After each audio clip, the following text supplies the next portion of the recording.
उनकी निष्ठा रोम के प्रति नहीं थी और न ही उनकी निष्ठा रोमन साम्राज्य की जनता के प्रति थी।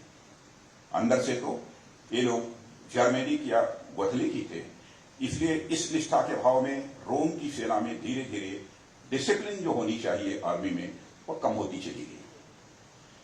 वो बारबेरियंस कई बार रोमन सेनापतियों की बातों को भी अनसुनी कर देते थे। उसके बाद वही हुआ जो होना था। इस इंटरनल कॉन्फ्लिक्ट ने धीरे धीरे साम्राज्य को पूरी तरह से कमजोर किया, जिसकी परिणति रोमन साम्राज्य के पतन के रूप में हुई। इतना विशाल साम्राज्य केवल सेना की कमजोरी के कारण ही पूरी तरह से तबाह हो गया। कहना मैं ये चाहता हूं साथियों कि किसी भी समाज, राष्ट्र या साम्राज्य का अपनी सुरक्षा के लिए दूसरे लोगों पर निर्भर रहना यानी पर निर्भर रहना किसी भी दृष्टि से उचित नहीं होता है। किसी दूसरे की बाजुओं की ताकत की बदौलत हमें एक बार को अपने घर की दीवारें तो खड़ी कर सकते हैं, पर आजीवन घर को सुरक्षित रखने के लिए हमें अपनी बाजुएं ही मजबूत करनी होती हैं, यानी हमें आत्मनिर्भर ये बनना होता है। ठीक उसी प्रकार का उदाहरण हमें मध्य एशिया में भी देखने को मिलता है।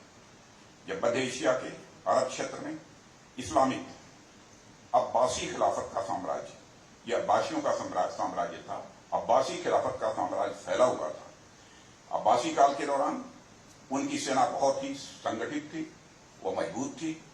अपनी इसी सेना की मजबूती के बल पर उन्होंने धीरे धीरे अपने साम्राज्य का विस्तार भी करना शुरू किया।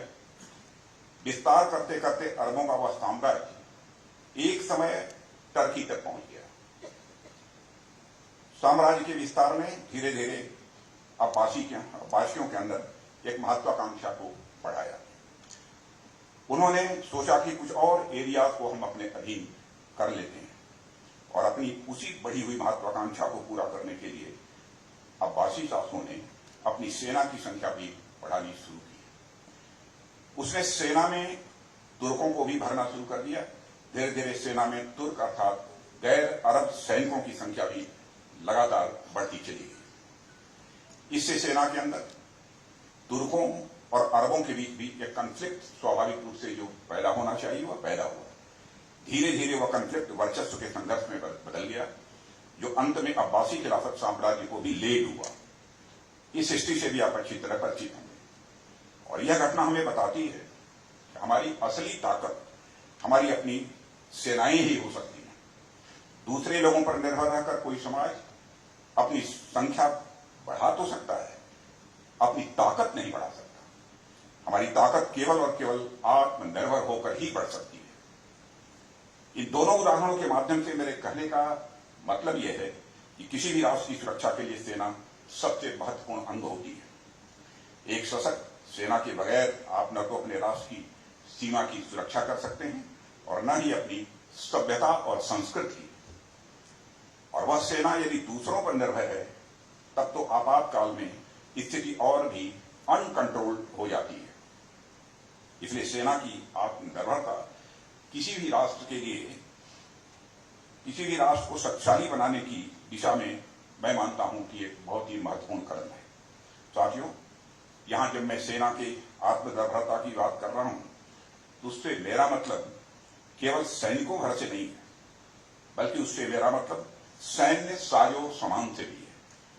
सैन्य साजो सामान किसी युद्ध में क्या भूमिका निभाते हैं, इस पर अधिक बात करने की आप सबके समक्ष कोई आवश्यकता मैं नहीं समझता। और जैसे जैसे समय बदलता जा रहा है, सैन्य साजो सामान की भूमिका और भी बढ़ती जा रही है। नए नए साजो सामान वर्तमान में युद्ध लड़ने के तरीकों में बदलाव लाते जा रहे हैं। और आज जब टेक्नोलॉजी नाम का एक नया योद्धा वारफेयर में आ गया है, तब हमें कहीं अधिक आगे बढ़कर सोचने की आवश्यकता है। हमें बियॉन्ड द हॉरिजन जाकर सैन्य साजो सामान के क्षेत्र में भी आत्मनिर्भरता प्राप्त करने की जरूरत है। जितना महत्वपूर्ण हमारे सैनिकों का शौर्य और पराक्रम है, उतना ही महत्वपूर्ण प्लेटफॉर्म्स, इक्विपमेंट और नई नई टेक्नोलॉजीज का भी महत्व है। साथियों, हमने अतीत में देखा है जहां एक विशाल लॉयल आर्मी होने के बावजूद कई छोटे बड़े साम्राज्यों का विघटन हो गया। आप आधुनिक भारत में देख सकते हैं, जब अंग्रेज पूरे भारत में अपना साम्राज्य का विस्तार कर रहे थे तो ऐसा नहीं था कि भारतीय रजवाड़ों के पास सेना नहीं थी। भारतीय रजवाड़ों के पास कुछ रजवाड़े तो ऐसे थे जिनके पास बहुत बड़ी सेना थी। भारत में छोटे बड़े कई राजा थे। रियासतों, कुछ प्रमुख रियासतों की हिस्ट्री से भी आप अच्छी तरह परिचित होंगे। उनके पास एक विशाल और एक लॉयल आर्मी भी थी, लेकिन इसके बावजूद वे सभी सिर्फ रक्षा साजो सामान के कारण अंग्रेजों से मात खा गए। ऐसा नहीं है कि भारतीय रजवाड़ों के प्रयास नहीं किया। उन्होंने फ्रांस, स्पेन और जर्मनी से कई सारे हथियार इंपोर्ट भी किए, लेकिन चूंकि वह हथियार इंपोर्टेड थे इसलिए उसके लिए प्रॉपर ट्रेनिंग और इंजीनियरिंग की भी आवश्यकता थी। वे उन रजवाड़ों के खुद के द्वारा निर्मित हथियार नहीं थे। अगर उन्होंने खुद अपनी क्षमता से वह हथियार डेवलप किए होते तो उसकी अच्छे से अच्छे इंजीनियरिंग कर पाते और साथ ही अपने सैनिकों को इसकी प्रॉपर ट्रेनिंग भी वह दे पाते, लेकिन वह ऐसा नहीं कर पाए। और यही कारण था कि उन्होंने हर क्षेत्र में अंग्रेजों से हार का उन्हें सामना करना पड़ा। और आजाद भारत का ही उदाहरण ले लें। 1971 के बार में जब हमें साजो सामान की सबसे अधिक जरूरत हुई तो हमें साजो सामान देने से इनकार कर दिया गया और हमें दूसरा रास्ता खोजना पड़ा। मैं उन कंट्रीज का नाम नहीं लेना चाहता हूं जिनसे हम लोगों ने रिक्वेस्ट की थी। कारगिल वार का उदाहरण लीजिए। जिस समय हमारी सेनाओं को साजो सामान की सख्त जरूरत हुई उस समय वे देश हमें शांति का पाठ पढ़ाने लगे। जो ट्रेडिशनली हमें हथियार सप्लाई करते आ रहे थे उन्होंने भी मना कर दिया। कहने का मतलब यह है कि जब कोई देश जरूरत के समय पीठ दिखा दे तो कोई भरोसा नहीं है। इसलिए अपने आप को मजबूत करने के अलावा हमारे पास कोई दूसरा विकल्प है ही नहीं। चार सांटियाना या फिलासफर थे जिनके बारे में आपने सुना होगा। उन्होंने बहुत जो बात कही थी वो बहुत ही प्रसिद्ध है, बहुत ही फेमस है कि those who forget their history are condemned to repeat it. Again I would like to repeat it, those who forget their history are condemned to repeat it. इसलिए इतिहास से जो अपने इतिहास की दी हुई सीख को भूल जाते हैं उन्हें परेशानियों का दोबारा सामना करना पड़ता है। इसलिए इतिहास से सीख लेते हुए वर्तमान समय की सबसे बड़ी आवश्यकता है कि सेना के साथ साथ रक्षा संबंधी साजो सामान भी हमारे स्वयं के बनाए हुए हैं। इंपोर्टेड साजो सामान की अपनी सीमाएं होती हैं और कई बार ऐसी स्थिति भी आ सकती है कि आप किसी भी देश से कोई हथियार खरीदें और जब विषम परिस्थितियों में आप उन हथियारों का उपयोग करना चाहें तो दूसरी कंट्री अपने हथियारों को किसी सिस्टम के सहारे ब्लॉक कर दे। साथ ही आज अधिकांश हथियार इलेक्ट्रॉनिक सिस्टम्स वाले आ रहे हैं। तो क्या इस संभावना से इनकार किया जा सकता है क्या कि जो इक्विपमेंट या प्लेटफॉर्म हम प्रयोग में ला रहे हैं उसमें ऐसे चिप्स या अदर सिस्टम्स फिट किए गए हों जो उल्टा हमारी पोजीशन या अन्य सेंसिटिव इंफॉर्मेशन दुश्मनों तक पहुंचा रहे हैं। इंपोर्टेड हथियार आपके पास कुछ शर्तों के साथ आते हैं जो एक सॉवरेन नेशन के लिए उचित नहीं है। इसलिए देश की सॉवरेनिटी की रक्षा के लिए अगर हमें सबसे एडवांस टेक्नोलॉजी वाले इक्विपमेंट या प्लेटफॉर्म चाहिए तो उसका डेवलपमेंट हमें अपने देश में ही करना होगा। इसके लिए दूसरे देश पर निर्भर लंबे समय तक नहीं रहा जा सकता है। साथियों, आप सभी यहां इंटेलेक्चुअल्स बैठे हुए हैं, देश दुनिया की जानकारी रखने वाले लोग आप सब यहां पर बैठे हुए हैं। एक चीज आपने गौर किया होगा कि दुनिया में क्या एक भी देश ऐसा है जिसका अपना मिलिट्री इंडस्ट्रियल बेस न हो और वह ग्लोबल पावर हो? एक भी देश आपको दुनिया में नहीं मिलेगा। मैं नाम नहीं लेना चाहूंगा पर अनेक कारणों से उन देशों के पास अकूत धन संपत्ति हो सकती है। वे धन के बदले अत्याधुनिक इंपोर्टेड हथियारों का जखीरा खड़ा कर सकते हैं। मैं उस देश का नाम ले ही लेता हूं, सऊदी अरब के बारे में आप अच्छी तरह जानते हैं। पर जब ग्लोबल मिलिट्री पावर की बात होती है तो क्या वे देश किसी अच्छी पोजीशन पर स्टैंड करते हैं? शायद नहीं। इसलिए ग्लोबल लेवल पर हमें अगर मिलिट्री पावर बनना है तो डिफेंस मैन्युफैक्चरिंग सेक्टर में सेल्फ रिलायंट होने के अलावा हमारे पास दूसरा और कोई विकल्प शेष नहीं बचता है। अगर हम डिफेंस मैन्युफैक्चरिंग के क्षेत्र में आत्मनिर्भर होंगे तो इससे कई सारे फायदे होंगे। इससे हमारी सेना तो आत्मनिर्भर होगी ही, लेकिन इसके अलावा भी उसके अन्य कई लाभ हैं। एक तो इंपोर्ट पर हमारा जो खर्च है वह कम होगा, और दूसरा, अगर हम अपने देश में हथियार तैयार करेंगे तो इससे हमारे सिविल सेक्टर्स को भी निश्चित रूप से बहुत फायदा पहुंचेगा। सिविल सेक्टर को पहुंचने वाला यह लाभ मल्टी डायमेंशनल होगा। हम डिफेंस मैन्युफैक्चरिंग के तहत ऐसी टेक्नोलॉजी डेवलप करने में सक्षम हो सकेंगे जो आर्म्ड फोर्सेज के साथ साथ सिविलियंस के लिए भी उतनी ही यूजफुल हो। इसे मैं एक उदाहरण से आपको बताना चाहूंगा। आप सभी यूएसए के जीपीएस सिस्टम से तो भली भांत परिचित ही है, और यहां पर हमारी सरकार के द्वारा जो कुछ अन्य जो स्टेप्स उठाए गए हैं उसकी भी मैं चर्चा करना चाहूंगा। लेकिन इसके पहले मैं बताना चाहूंगा कि शुरुआत में यह नेविगेशन सिस्टम, जीपीएस सिस्टम की मैं यहां पर चर्चा फिर से करना चाहता हूं। शुरुआत में यह नेविगेशन सिस्टम सिर्फ आर्म्ड फोर्सेस के लिए अवेलेबल था, लेकिन आज आप देखिए किस सुलभता से वह आम जनता के लिए भी अवेलेबल है। मोबाइल पर एक क्लिक मात्र से आपके लिए सारे रास्ते स्वाभाविक रूप से खुल जाते हैं। मेरा तात्पर्य वेल यूज टेक्नोलॉजी से है, अर्थात हमें ऐसी टेक्नोलॉजी का विकास करें जो डिफेंस सेक्टर के साथ साथ सिविल सेक्टर में भी यूज की जा सके। इसके व्यापक स्तर पर हमारे नागरिकों के जीवन स्तर में सुधार देखने को मिलेगा। साथियों, सेल्फ रिलायंस की दृष्टि से भी हमारी डिफेंस मिनिस्ट्री ने भी कई स्टेप्स उठाए हैं। आत्मनिर्भर भारत के संकल्प के साथ पिछले कुछ वर्षों से हमने इंडिया के डिफेंस सेक्टर में ट्रांसफॉर्मेटिव चेंज किया है, और क्या क्या ट्रांसफॉर्मेटिव चेंजेज हमने किए हैं वो मैं कुछ बातें आपके सामने रखना चाहूंगा। आप में से अधिकांश लोग उससे परिचित भी होंगे। डिफेंस कैपिटल एक्विजिशन का 75% हिस्सा सरकार ने डोमेस्टिक इंडस्ट्री के लिए रिजर्व कर दिया है, जो इस फाइनेंशियल ईयर में मोर देन 1 लाख करोड़ रुपये बनता है।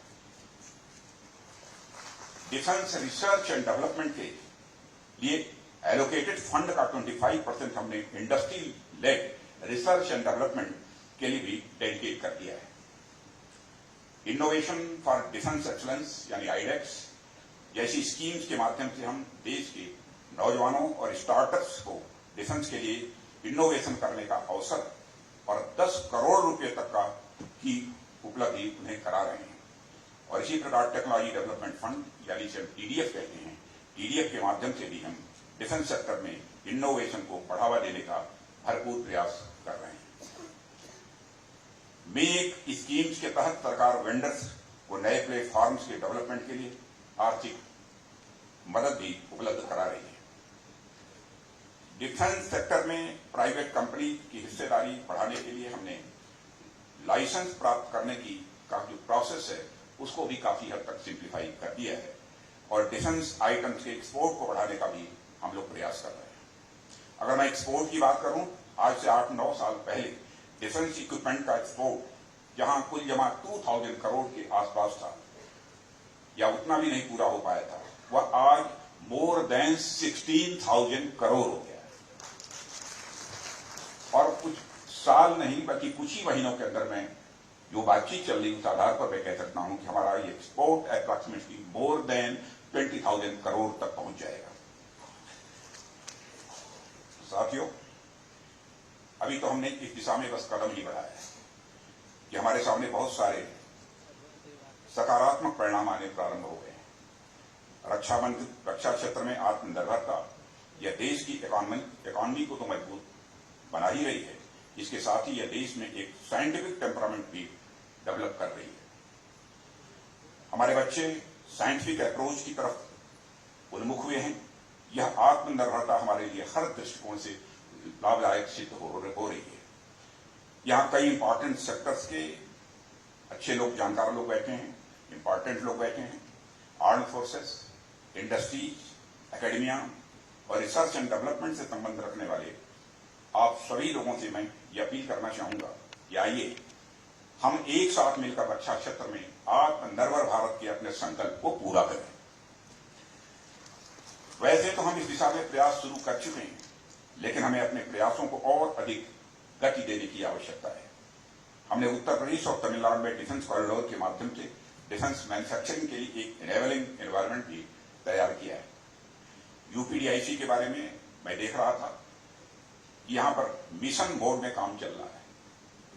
मुझे जानकारी दी गई है कि इस कॉरिडोर के लिए जितनी लैंड एक्वायर करने का प्लान किया गया है, जो कि लगभग 1700 हेक्टेयर है, उसका 95% से अधिक लैंड एक्विजिशन हो चुका है और इनमें से 36 इंडस्ट्रीज और इंस्टीट्यूशंस को 600 हेक्टेयर के अराउंड जमीन भी अलॉट कर दी गई है। इस कॉरिडोर के लिए इंडस्ट्रीज और इंस्टीट्यूशंस के साथ साथ 109 एमओयूज साइन किए जा चुके हैं, जिसकी अनुमानित इन्वेस्टमेंट वैल्यू अप्रॉक्सिमेटली 60,000 करोड़ है। और यह रिमार्केबल है, यूपीडीआईसी में अब तक लगभग 2,500 करोड़ रुपए से अधिक का कुल इन्वेस्टमेंट विभिन्न एंटिटीज द्वारा किया जा चुका है। और इसमें महत्वपूर्ण बात यह है कि इस कॉरिडोर में केवल नट बोल्ट या स्पेयर पार्ट की मैन्युफैक्चरिंग ही नहीं होगी। इस कॉरिडोर में drones, UAVs, electronic warfare, aircraft और ब्रह्मोस मिसाइल तक की मैन्युफैक्चरिंग और असेंबलिंग भी हुआ करेगी। साथियों, इस कॉरिडोर के जितने भी नोड्स हैं, यानी आगरा, अलीगढ़, लखनऊ, कानपुर, झांसी और चित्रकूट, ये सभी हमारी गौरवमयी इतिहास से जुड़े हुए शहर हैं और इन्हें गौरवमयी भविष्य से जोड़ने का काम हमारा है और हम इसे भली भांति कर रहे हैं। और हमारे उत्तर प्रदेश के चीफ मिनिस्टर योगी आदित्यनाथ जी भी इस मामले में पूरी तरह से रुचि ले रहे हैं और प्रयत्न कर रहे हैं। और मैं देख रहा हूं कि air chief marshal retired RKS Bhadauria इस कॉरिडोर के संदर्भ में अपनी बहुत ही महत्वपूर्ण भूमिका भी निभा रहे हैं, इसलिए मैं आपको भी भदौरिया जी बधाई देता हूं। साथियों, हमने डीआरडीओ, अकेडमिया और इंडस्ट्रीज के साथ मिलकर डिफेंस सेक्टर में भारत की आत्मनिर्भरता के लिए कई प्रयास शुरू किए हैं और हमारे उन प्रयासों के परिणाम आने भी अब प्रारंभ हो गए हैं। और हम सबके लिए ये बेहद प्रसन्नता का विषय है कि हमारा डोमेस्टिक डिफेंस प्रोडक्शन आज मोर देन 1 लाख करोड़ के आंकड़े को भी पार कर चुका है। इसके अलावा हम आत्मनिर्भरता को केवल स्वयं के लिए हथियार बनाने तक ही सीमित नहीं रख रहे हैं। हमारे लिए आत्मनिर्भरता का यह मतलब तो है ही कि हम अपनी जरूरतों को खुद ही पूरा कर लें, लेकिन इसके साथ साथ हमारा यह भी प्रयास है, यदि संभव हो तो हम दूसरे देशों को भी एक्सपोर्ट भी करें। हमने डिफेंस एक्सपोर्ट की दिशा में भी एक बड़ा कदम बढ़ाया है।